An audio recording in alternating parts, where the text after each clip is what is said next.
For the last 92 years, the Swan family has been milking their cows twice a day, once at 2 in the morning and once again at 2 in the afternoon. For the last 4 years, Zach Hollingsworth has hopped in the farm truck, rounded up the cattle.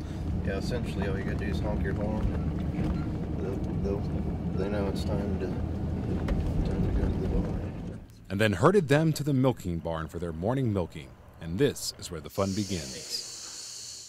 He sprays off mud and manure, cleans the udders, and attaches the milking machine to the udders.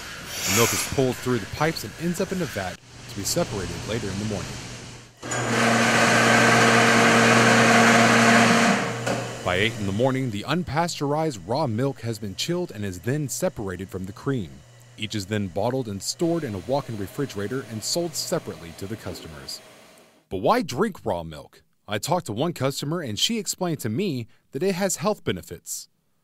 The raw milk doesn't seem to aggravate anybody's stomach. A lot of people, I think even who are lactose intolerant, can drink the raw milk and tolerate it a lot better.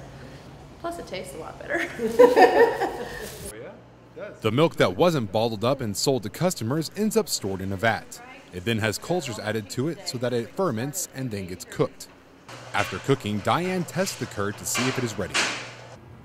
That means it's going to be cut to a good curd. She then cuts the curd, cooks the curd in whey a bit longer, then drains off the whey. Once the whey has been mostly drained off, she cuts the curd into sections and flips them to drain off any excess whey. The cheddared portions are then stacked into stacks of 2, then 3 to drain off the remaining whey. After the curd has been stacked and gravity has worked its magic to squeeze out the whey, the curd is fed into a cutter to cut it up into small chunks again. If this cheese were pasteurized, it could then be packaged up and sold as cheese curds. From this point, the curds are scooped up, weighed out, and tossed into cheese molds. Once they have filled enough molds with curds, they are put into a presser and pressed into solid blocks of cheese. Since this cheese has not been pasteurized, it has to be held in cold storage for a minimum of 60 days before it can be consumed by the public.